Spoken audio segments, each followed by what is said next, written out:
Olá, nono ano, tudo bom com vocês? Iniciamos a nossa meta 19 e falaremos um pouquinho sobre concordância verbal. O que acontece quando o verbo se flexiona em número, singular e plural e pessoa, primeira, segunda e terceira pessoa, para concordar com o sujeito a que se refere? Esse mecanismo de flexão é o que nós chamamos de concordância verbal.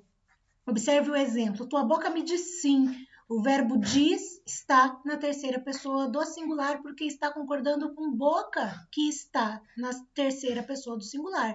Boca é o meu sujeito, boca é ela. Logo, o meu verbo tem que concordar com ela. Eu, tu, ele, ela é a terceira pessoa do singular. Observe outro exemplo. Os teus olhos me dizem não. Veja que agora o verbo está na terceira pessoa do plural porque o meu sujeito, os olhos, eles, também está na terceira pessoa do plural. Nós temos alguns casos aí de concordância verbal, vamos olhar agora os principais deles. Se o núcleo do sujeito, que é a parte mais importante do meu sujeito, for um substantivo coletivo, o verbo vai ficar no singular, certo? Mesmo que esse substantivo anteceda um determinante no plural, o verbo continua no singular. Então, veja lá, substantivo coletivo, certo? Que vai me mostrar aí um agrupamento de coisas ou de pessoas. Eu mantenho o verbo no singular. O grupo de poetas encantava a todos. Grupo é o núcleo do sujeito e é um substantivo coletivo, certo? Por isso, o verbo tem que permanecer no singular. Veja que grupo é uma palavra no singular, por mais que seja um coletivo, certo? Então, o verbo fica na terceira pessoa do singular. O grupo encantava. O grupo de poetas é o meu sujeito, mas o meu núcleo é grupo. Quando no sujeito houver expressões partitivas, como tipo a maioria de, a metade de, uma porção de, o verbo pode ficar no plural ou no singular. Então, olha lá, expressão no singular. A maioria dos convidados compareceu à festa. A expressão está no singular, deixei o meu verbo na terceira pessoa do singular. A maioria dos convidados compareceram à festa. E agora, o meu verbo está fazendo a concordância com o determinante, certo? O determinante está no plural, ele está concordando com esse determinante. Então, eu posso fazer os dois tipos de concordância, concordar tanto com a expressão quanto com o determinante.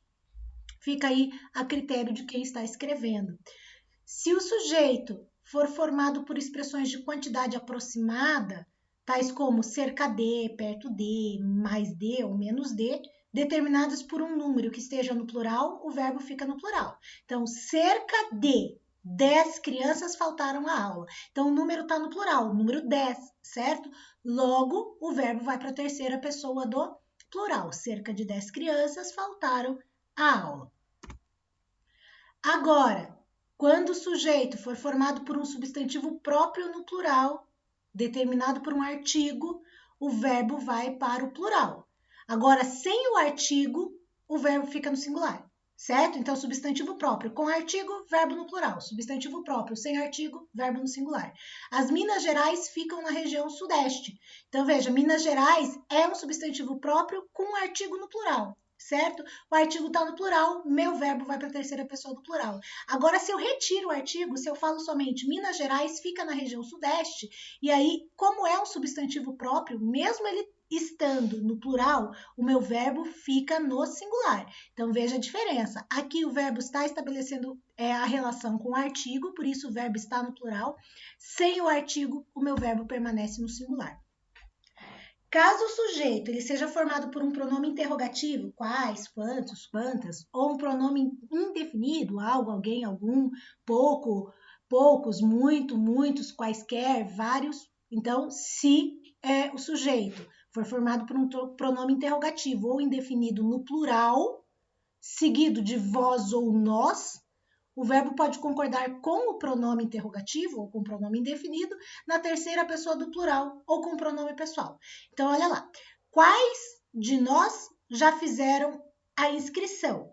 Neste caso, quais, o meu pronome interrogativo está na terceira pessoa do plural, fizeram, o meu verbo também está na terceira pessoa do plural, estabelecendo a concordância. Posso concordar ainda com o pronome pessoal. Lembra lá, pronome pessoal, eu tenho lá os do caso reto, eu, tu, ele, nós, vós, eles. Quais de nós já fizemos a inscrição? E agora o meu verbo está concordando com o pronome pessoal do caso reto, nós. Tranquilo? Agora a gente vai analisar os principais casos de concordância quando esse sujeito estiver aí composto, quando for um sujeito composto, certo? Então, o verbo deverá permanecer no plural quando ele estiver depois de um sujeito composto. O barulho e o cheiro, sujeito composto, chamaram a atenção dos vizinhos. Então, ele está depois, ele vai para o plural, certo? Agora, quando ele estiver antes desse sujeito composto, o verbo pode concordar com o núcleo do sujeito mais próximo ou permanecer no plural. Aí vai ser uma escolha sua. Eu posso falar, chamaram o barulho e o cheiro a atenção dos vizinhos, o verbo está na terceira pessoa do plural porque está concordando com os dois núcleos, barulho, cheiro, ou eu posso dizer, chamou o barulho e o cheiro a atenção dos vizinhos, e nesse caso o verbo está no singular porque ele está concordando com o núcleo do sujeito mais próximo, que é barulho, certo? Quando o sujeito composto ele for constituído por dois ou mais infinitivos, lembra lá, verbo no infinitivo, amar, correr, abrir, ler, certo? Então, quando esse sujeito composto for constituído por dois ou mais infinitivos, o verbo fica no singular. Então, ler e explicar era a tarefa dos alunos. Dois verbos no infinitivo, verbo no singular. Contudo, a gente tem que prestar atenção. O verbo pode ir para o plural quando os infinitivos estabelecerem aí uma ideia contrária, completamente contrária. Ler e escrever são práticas que se complementam. Então, dois infinitivos mais dois infinitivos que estão me mostrando uma ideia contrária, jogo o meu verbo para o plural. Principais aí casos com sujeito composto, a gente tem mais algumas regrinhas, que é quando o sujeito for constituído por pessoas gramaticais diferentes, o verbo fica no plural, certo? Se um núcleo estiver na primeira pessoa do plural e o outro na segunda pessoa do plural, o verbo fica na primeira pessoa. Então, olha lá, nós e vós estamos preparados. Então, você tem ali pronomes na primeira e na segunda pessoa do plural. Nós, primeira pessoa do plural, vós, segunda pessoa do plural. Certo? Eu, tu, ele, nós, vós, eles. Verbo concorda com a primeira pessoa do plural. Se um núcleo estiver na segunda pessoa do singular e o outro na terceira pessoa do singular, o verbo vai ficar na segunda pessoa do plural, de acordo com as normas gramaticais. E na terceira pessoa do plural, seguindo o registro informal, certo? Então, ó, verbo tu e ele fazeis falta. Eu tenho tu, que é um verbo aí, que é um pronome, perdão, na segunda pessoa, ele, um pronome na terceira pessoa do singular. Então, lá, segunda pessoa do singular com terceira pessoa no singular, verbo aí vai ser conjugado na segunda pessoa do plural, fazeis, certo?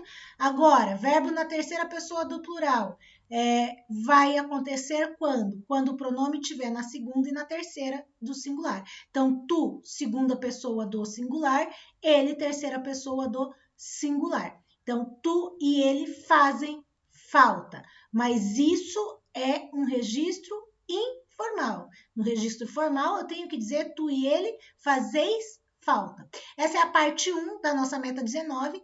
Logo mais aí, vocês vão ter a sequência com a parte 2. Beijo grande e até mais.